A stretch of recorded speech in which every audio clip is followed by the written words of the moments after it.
Sabe daqueles jogos que você joga pelo menos uma vez na vida e logo depois a experiência fica marcada na sua cabeça? Essa é a sensação que eu tive com uma das minhas franquias favoritas de jogos, Dark Souls.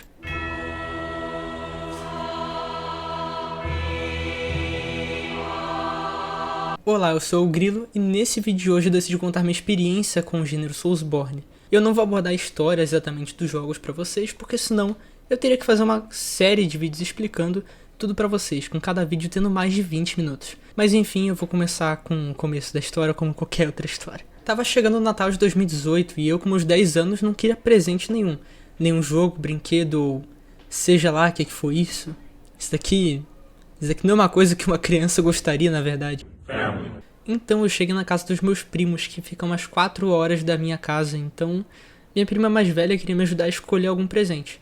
E aí ela me recomendou Dark Souls. Só um adendo aqui no vídeo pra mencionar 2 canais de primos meus, que eles gostam muito de Dark Souls. Inclusive o mais velho deles fez um vídeo que ele mostra contador de horas de Dark Souls 2 dele bugou. Aqui, tá com 999, tá vendo?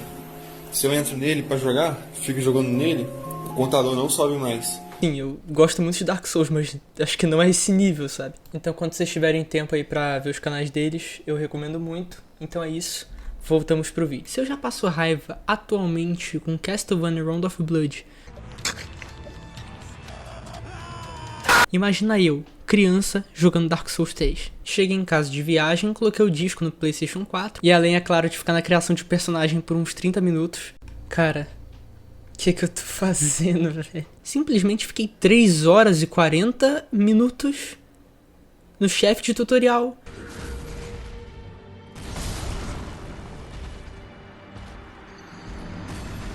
A questão é que depois de derrotar o chefe, eu fui pra Firelink e simplesmente fechei o jogo.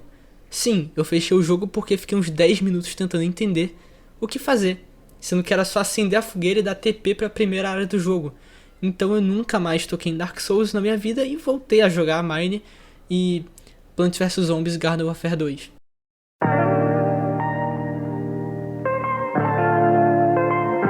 Até que começou 2020 com todo mundo tendo que ficar em casa e eu sem jogo nenhum.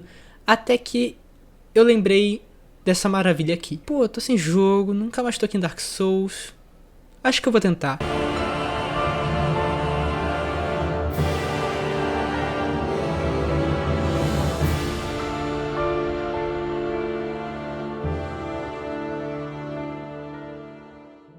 Já vou começar falando que eu me baseei muito em Dark Souls 3 para fazer esse vídeo aqui, mas é claro que vai ter citações a outros jogos como o Dark Souls 1. O Dark Souls 2 eu nunca joguei, então eu não posso nem dizer se ele é ruim, se ele é bom. Então eu vou começar logo falando coisas que eu não gosto muito nesses jogos, tá? Coisas que eu só não gosto. Bem, as coisas que eu não gosto muito em Dark Souls, cara, é difícil de falar isso, né? Porque eu acho que o que eu não gosto em Dark Souls são justamente as falhas que qualquer jogo tem, sabe? De vez em quando chefes ficam repetitivos ou chefes ficam só ruins mesmo, áreas que são chatas, sabe? Designs que não são tão interessantes assim. Cara, problemas de jogos normais. Qualquer jogo tem isso, independente se seja o melhor jogo da história da humanidade. Ainda assim, cara, qualquer jogo tem esse tipo de coisa, tem esse tipo de problema, então nem Dark Souls foge disso. Mas vamos pro que interessa, que são as coisas que eu amo nos Dark Souls.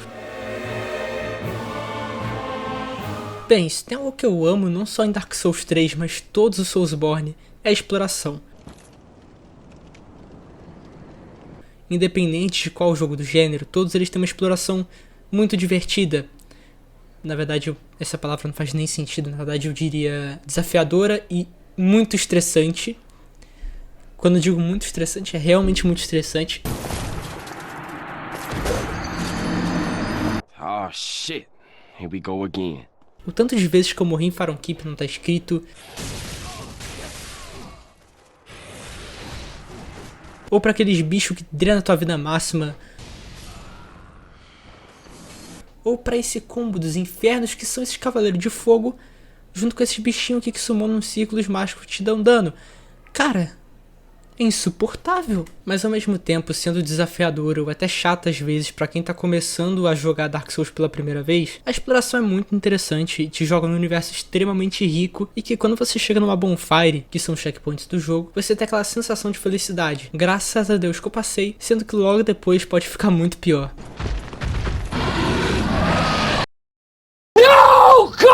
E isso eu falo pro Dark Souls 1, porque eu nunca joguei o Dark Souls 2, e no 3 tem bonfire pra tudo quanto é canto. Sério, nessa parte tem umas 3 bonfires seguidas que nem fazem sentido. Então acaba perdendo um pouco daquela sensação boa que tinha no Dark Souls 1. Mas ainda assim não quer dizer que o terceiro seja inferior ao primeiro, tanto que o terceiro é meu preferido até hoje. Talvez por nostalgia ou pelos chefes. Cara, os chefes desses jogos são... uma lindeza. Tem bicho de armadura maneira, monstro foda e tem essa coisa aqui. Cara, nem Dark Souls se safa dessas falhas, né? Tem seus deslizes aqui ou ali, mas eu posso dizer com todo o meu pensamento racional que Dark Souls 3 tem os melhores bosses da trilogia. Pra falar melhor sobre os bosses ou simplesmente porque eu quero expor a minha opinião aqui sobre o jogo, eu vou falar os 3 melhores chefes na minha opinião. Frida, tranquilamente a batalha mais difícil do jogo, em que eu posso resumir em uma frase a dificuldade dela. 3 fases. Vamos pro próximo, né? Irmãos Lothric e Lórien. Pra mim, esse é o melhor boss do jogo base, porque eu esqueci de comentar que a Frida é de DLC e o próximo também vai ser de DLC. Mas enfim, eles têm o melhor design e uma batalha bem desafiadora e satisfatória ao mesmo tempo.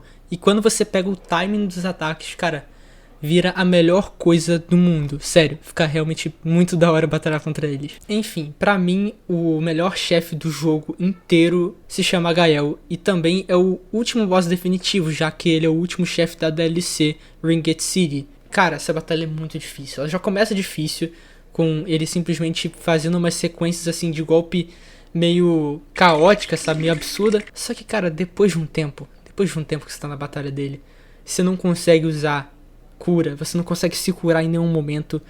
Pouquíssimos momentos você consegue atacar ele, porque é tanta coisa acontecendo na batalha. Além dos golpes dele, você tem que lidar com as flechas que ele fica atacando em você, com raios caindo do céu e até mesmo com a capa dele, que sem brincadeira ela tem hitbox e te dá dano também. Falando em chefes, uma coisa que realmente torna eles memoráveis não é só o quão difícil eles são ou o design, simplesmente.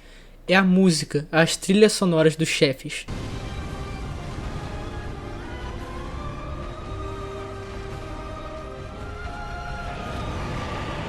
Todas elas, ou quase todas, são muito boas. Tanto as de chefe, quanto de área, qualquer coisa do tipo, realmente eles fizeram um bom trabalho, um ótimo trabalho. Cara, só de entrar no menu do jogo, eu só quero ficar olhando pra tela, pra escutar essa maravilha que é a música do menu do jogo. Mas enfim, já que eu passei por esse tópico, vamos voltar pros chefes, que era a parte mais interessante mesmo. Aquilo que eu falei sobre a exploração desafiadora, da sensação de terminar algo difícil, também vale pros chefes do jogo, a não ser que você lute contra o Pinwheel, né?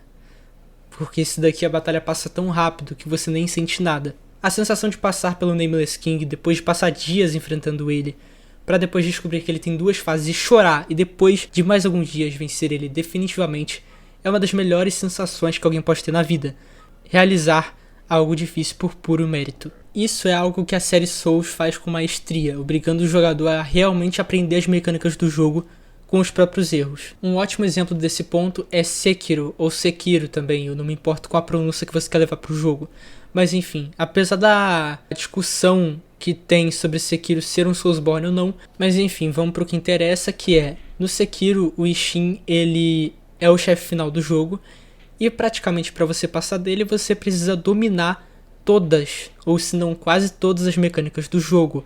Então você pegar raiozinho, parry, esquiva, atacar no momento certo, usar ninjutsu, esse tipo de coisa tudo, cara, tu vai precisar de tudo nessa batalha, porque essa batalha ela utiliza diversas mecânicas diferentes e você precisa saber lidar com cada uma delas. E é aí onde eu queria chegar. Os jogos Soulsborne me mostraram que jogos difíceis como ele são questão de errar até aprender. Eu digo difíceis como eles porque alguns jogos são difíceis sendo extremamente injustos ao ponto de querer tacar o controle na parede. É como estudar qualquer coisa. Qualquer um vai falar pra fazer exercício até você aprender e você vai errar muito as respostas desses exercícios. mas uma hora você aprende realmente o exercício, sabe? Uma hora você aprende aquela matéria que você tá com dúvida, que você tá com dificuldade. Até mesmo quando você morre num Soulsborne, você, claro, perde suas almas, o que serve como um recurso pra você upar de nível, pra você comprar certos itens, mas você sai com uma coisa muito mais valiosa, que é justamente a prática e o conhecimento. Você morre, mas você lembra de certos posicionamentos de inimigos daquela área onde você morreu, ou de alguns padrões de ataques que os bosses eles acabam tendo. Então, numa vez você morreu porque você desviou de um golpe, só que do jeito errado. Então você pensa, pô, por que eu não desvio pra esse lado aqui ou pra direção dele? Então são coisas que você vai aprendendo cada vez que você morre no jogo, cada vez que você é derrotado, e que são muito mais valiosas do que as almas em si que você acaba perdendo. Essa ideia do aprendizado em jogos como Dark Souls pode até ser meio frustrante pra quem estiver começando a jogar jogos mais desafiadores ou mais difíceis. Mas derrote pelo menos um chefe e ver se tu muda de ideia em relação a isso.